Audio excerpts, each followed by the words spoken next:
Sports memorabilia is big business. Just ask Johnny Manziel. And when a business is big, sometimes people pay some outrageous sums of money just to own a piece of history. These are the 5 highest price tags ever put on sports items in the history of mankind. And I hope to God a lot of these were washed before they were bought. Before I get into this, I want to thank SeatGeek for sponsoring this video. SeatGeek is a mobile app that aggregates ticket prices from all over the web, gives them a color-coded and numerical rating, lets you see the view from the seats before you buy, and is done safely and securely right on your phone.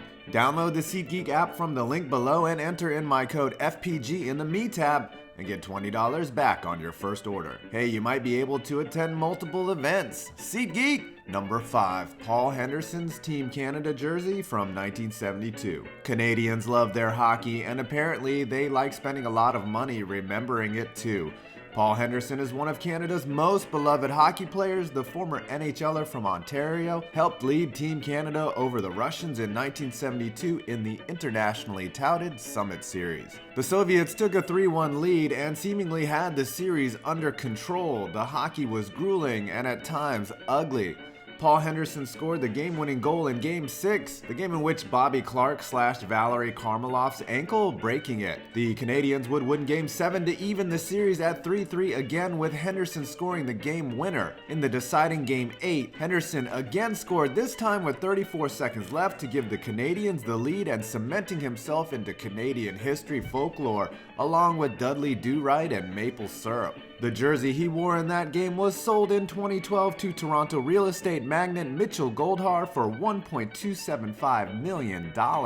Number 4, Mark McGwire's 70th home run ball. Baseball seems to be the sport with its gear carrying the most financial value, as many items on this list are from that sport. And in 1999, no one ball has had as much value in it than Mark McGwire's 70th home run ball from the previous year, where fans and Major League Baseball alike ignored every warning on earth that McGwire and Sosa were so pumped full of steroids one of them could hit a home run 900 feet and we wouldn't have said a damn thing, because baseball was fun again. And steroids aside, the 70th home run ball ballooned in value the following year when toy maker and comic book icon Todd McFarlane bought the ball at auction for $3 million. Of course, Barry Bonds would break the record a few years later, and his 756th home run ball was bought by Mark Echo for $750K, who then had an asterisk etched into it and had it sent to the Hall of Fame. Screw you, Barry Bonds, and McGwire too, and Sosa. Stop bleaching your skin, Jesus.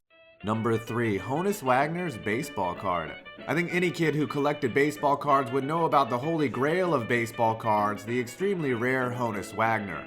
Part of the T206 series of cards produced from 1909 to 1911, a very small quantity of Honus Wagner's cards were produced by the American Tobacco Company because Wagner allegedly did not want kids to chew tobacco, though he did himself. As a result of him not allowing his likeness to be used, only about 50 to 200 of his cards were produced. There are only 57 current known examples of the card, with the Jumbo Wagner being the most prized of the lot. The Jumbo Wagner is slightly larger than the other versions of the card due to a miscut, and its image area is in near perfect mint condition.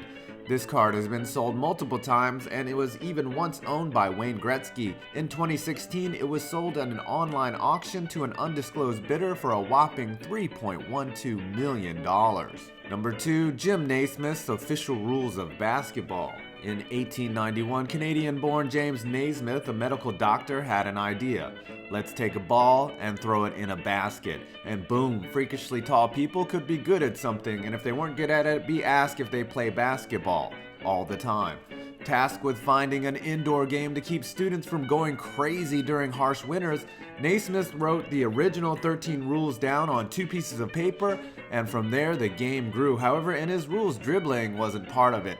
Neither was dunking. Heck, even the original baskets still had bottoms on them. It took a couple of years for anyone to figure out to take that part off, and then the game exploded. Talking about practice.